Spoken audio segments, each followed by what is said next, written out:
특별새벽기도 8주차에 나오신 모든 분들 주님의 이름으로 환영하고 축복합니다. 제8주는 고난과 순종의 일주일이라는 주제를 가지고 진행을 하게 됩니다.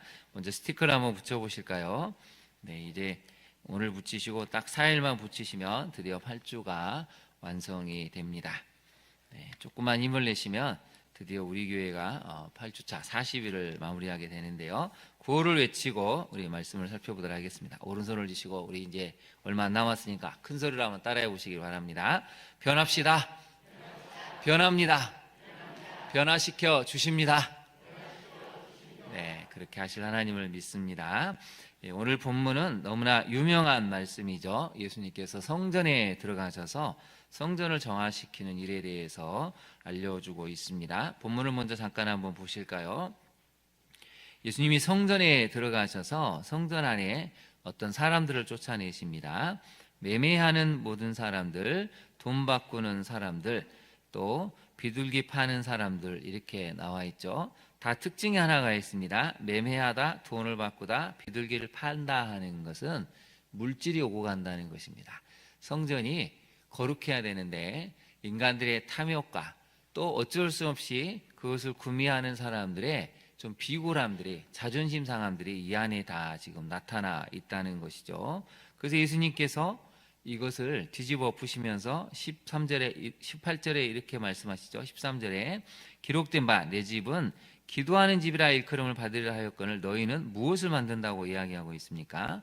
강도의 소굴을 만든다. 왜 강도의 소굴이라고 하셨을까요?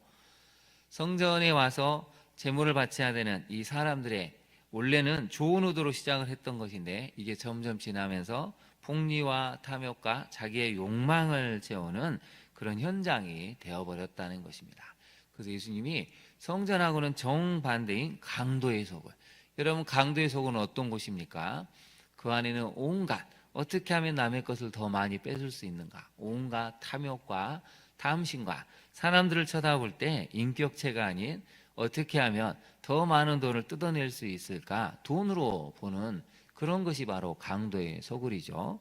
그런 사람들만이 모여 있는데 성전이 지금 그런 상태가 돼버렸다는 것입니다. 그래서 예수님께서 그 말씀을 하시면서 14절을 한번 보실까요? 맹인과 전원자들이 성전에서 예수께 나오매 고쳐주셨다고 하죠. 이런 사람들이 치유를 받고 이런 연약한 사람들, 병든 사람들이 위로함을 받는 게 성전의 기능이 돼야 되는데 지금 너희는 강도의 소굴을 만들어서 이런 연약한 사람들이 왔을 때 눈치를 볼 수밖에 없고 비굴해질 수밖에 없는 그러한 모습을 만들었다라고 책망을 하는 것입니다. 그래서 여러분 15절을 한번 보실까요? 15절에 보시면 한 가지 단어가 나오죠. 대제사장과 서기관들이 예수께서 하시는 무슨 일을 보고 노했다고 나와 있습니까? 네, 이상한 일이 돼버렸다는 것이죠. 거기다 한번 네모를 쳐보실까요?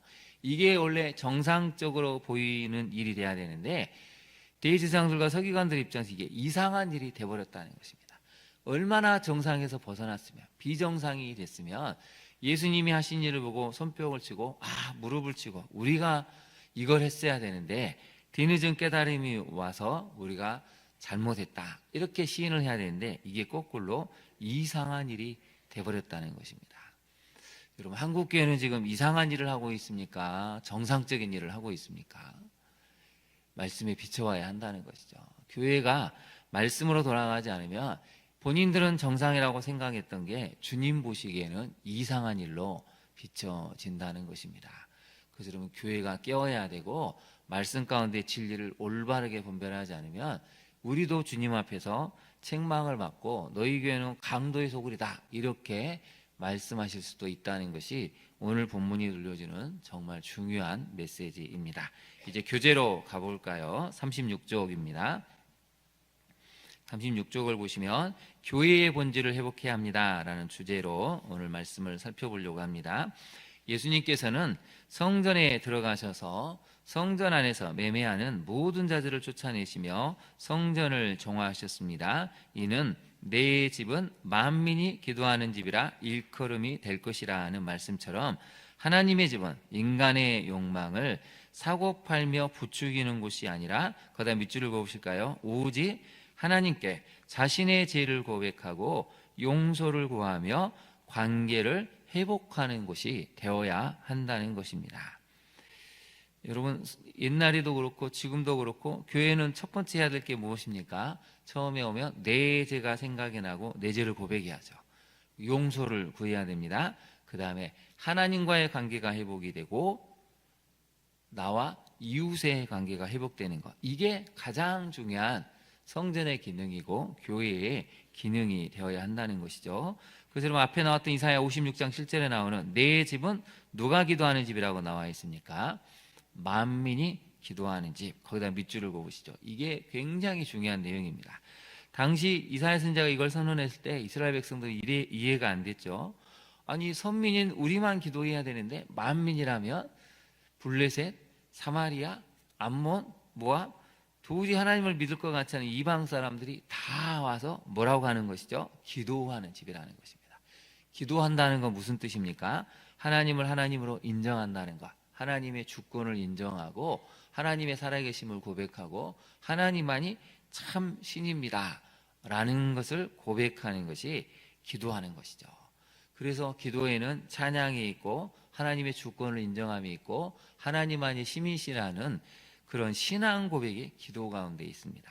그래서 이 내 집은 만민이 기도하는 집이다 하는 것은 엄청난 선언인 것이죠.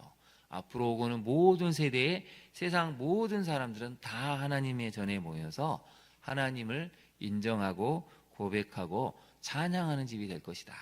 여러분, 이 말씀 한 구절만 보면 교회가 해야 될 일이 보이죠. 교회는 뭘 해야 됩니까? 복음을 전하는 곳이 또한 되어야 한다는 것이 이 짧은 문장에 숨겨져 있는 엄청난 의미죠. 그러면 성전 정화 사건을 통해서 우리가 깨달아야 할 점은 무엇입니까? 우리 첫 번째 메시지를 같이 한번 읽어볼까요? 시작. 신앙의 본질을, 네, 거기다 동그라미를 쳐보시죠. 흐리게 하는. 여러분, 처음에는 흐리게 하는지를 모릅니다. 근데 점점 시간이 지나면 흐려지게 되죠. 성전은 원래 하나님께 예배하며 자신의 죄를 고백하고 관계를 회복하는 장소였습니다. 사람들이 하나님 앞에 나올 때에는 죄 용서와 감사, 헌신을 다짐하는 마음으로 제물을 가져왔습니다. 그러나 여러 가지 불편함으로 인해 성전 안에서 제물을 사고 파는 행위가 암묵적으로 이루어지다가 예수님 시대에는 아예 큰 시장처럼 매매 행위가 이루어졌습니다. 그래서 구약시대 사람들이 제물을 가지고 오면 흠없는 제물을 바쳐야 되는데, 여러분 집이 가까우면 모르겠습니다. 한 20km, 30km 떨어지면 어떻게 해야 되죠? 몰고 오다가 양이 넘어질 수도 있고 염소가 다칠 수도 있고 불편함이 생깁니다. 그걸 해소하려고 이제 성전 근처에서 서서히 제물을 팔고 사는 행위가 이루어졌다가 이제 아예 성전 안에서까지 이루어졌다는 것이죠. 편리와 편리성을 강조하고 묵인하다 보니 그 과정 속에서 제물을 파는 사람들로 인한 온갖 거짓과 속임, 부정이 난무하고 탐심과 이기적인 욕망이 성전을 뒤덮었습니다. 거기다 밑줄을 그어보실까요? 편리와 편의성을 강조하고 묵인하다.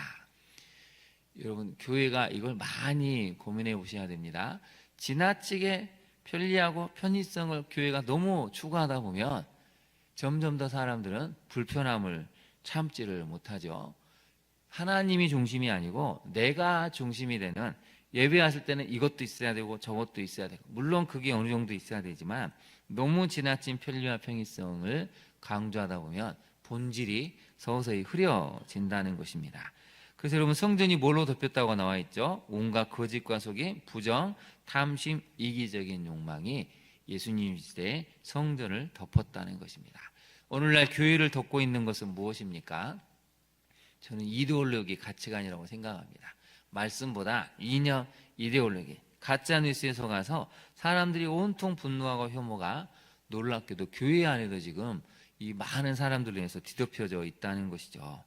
이것을 우리가 경계해야 된다는 것입니다.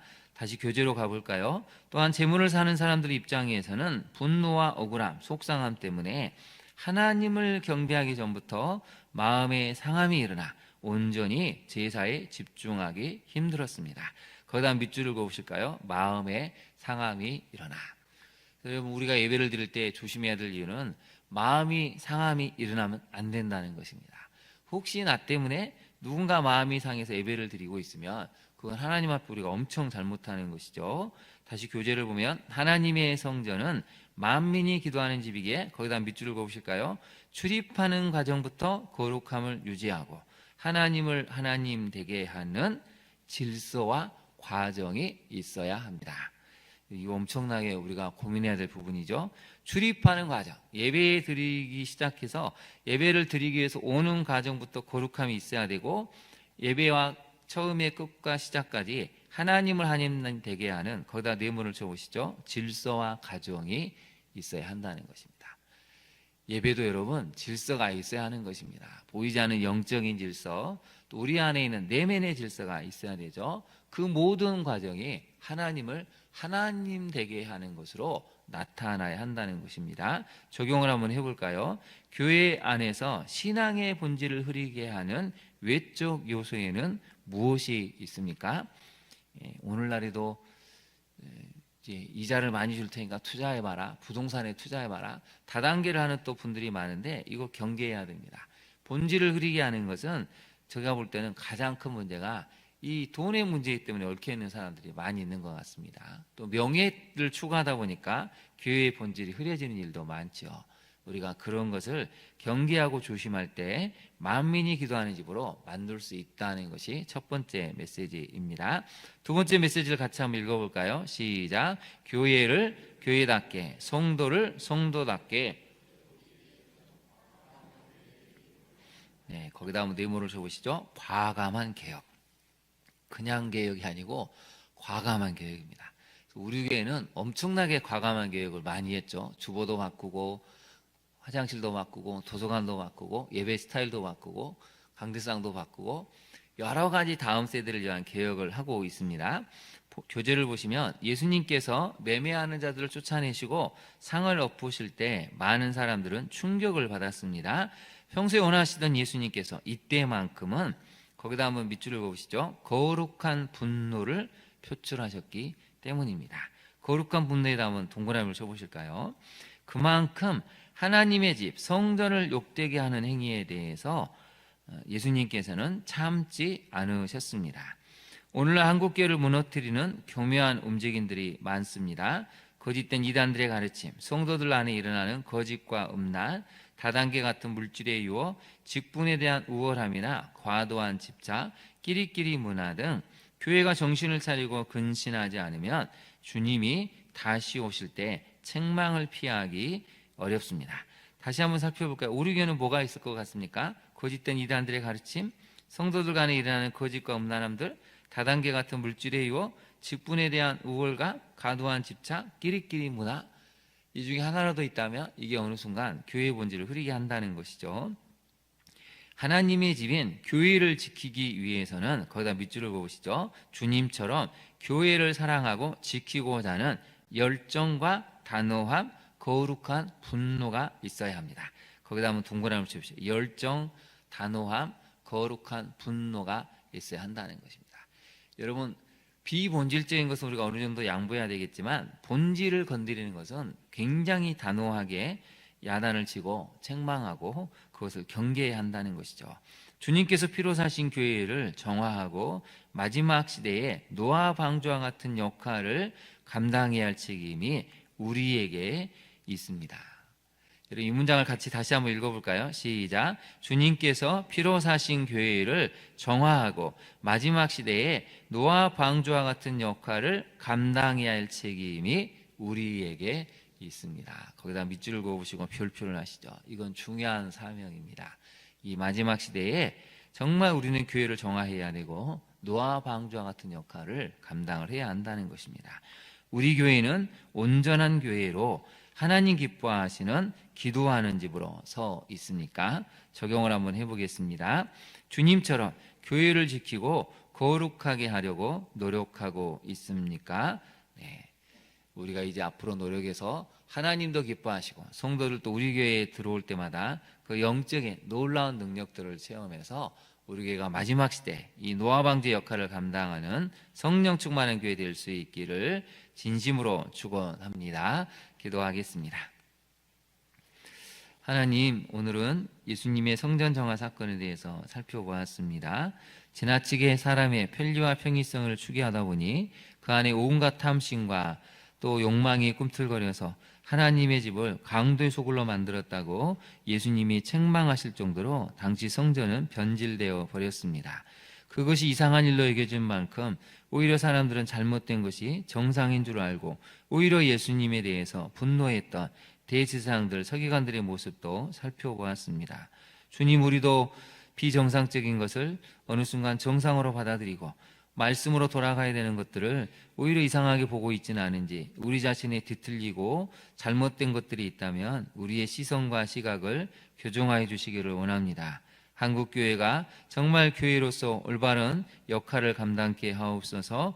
내 집은 만민이 기도하는 집이라는 이 말씀을 우리가 실현시키고 또 그것을 구현해낼 수 있도록 전도에 힘쓰게 하옵소서. 영혼을 사랑하는 데 온 힘을 기울이게 하옵소서. 교회가 교회답게, 성도가 성도답게 설 수 있도록 우리 광양종합교회만큼은 늘 깨어 기도하며 예배 자리에 올 때 그 들어오는 과정부터 모든 것들이 질서가 있고 하나님의 거룩함을 담아낼 수 있는 그런 순서들로 채워지기를 간절히 간구합니다. 세우신 우리 장로님들, 권사님들, 집사님들을 통해 우리 교회가 더욱 은혜로 채워지게 하옵소서. 많은 영혼을 구원하여 영혼들을 하나님 앞에 드릴 수 있는 구원과 선교에 대한 열정으로 가득 찬 우리 모든 직분자들이 되게 하옵소서. 그렇게 하실 주님을 찬양하며 예수님 이름으로 기도합니다. 아멘. 하늘에 계신 우리 아버지, 아버지의 이름을 거룩하게 하시며 아버지의 나라가 오게 하시며 아버지의 뜻이 하늘에서와 같이 땅에서도 이루어지게 하소서. 오늘 우리에게 일용할 양식을 주시고 우리가 우리에게 잘못한 사람을 용서하여 준 것 같이 우리 죄를 용서하여 주시고 우리를 시험에 빠지지 않게 하시고 악에서 구하소서. 나라와 권능과 영광이 영원히 아버지의 것입니다. 아멘. 우리 시간 함께 기도하겠습니다. 하나님, 우리 광양종합교회가 신앙의 본질을 흐리게 하는 외적인 요소를 끊어내게 하옵소서. 내 집은 만민이 기도하는 집이라는 그 말씀을 붙들고 우리가 이 예배당에 들어서는 순간부터 거룩함을 유지하고 하나님을 하나님 되게 하는 질서와 가정을 만들어가는 교회가 될 수 있도록 교회를 교회답게, 성도를 성도답게 세울 수 있는 성령 충만한 교회, 말씀이 살아있는 교회, 기도하는 교회가 될 수 있도록 우리 광양종합교회를 위해서 또한 여러분 한국교회를 위해서 기도해 주시기 바랍니다. 나라가 안팎으로 굉장히 어렵습니다. 세계의 경제적인 리스크가 너무 커져가고 있습니다. 우리 한국 안에는 또 이 좌우가 나눠져서 너무나 많은 분열과 갈등과 미움이 있는데요. 교회가 치유하게 하시고 또 마지막 시대의 사명을 감당하는 이 땅의 교회들로 인해서 진정한 화평과 용서가 이 땅에 이루어질 수 있도록 또 남아있는 대선을 동안 정말 사람들이 깨어 기도하게 해달라고 우리 시간 주님의 이름을 3번 부른 다음에 기도하도록 하겠습니다. 주여, 주여,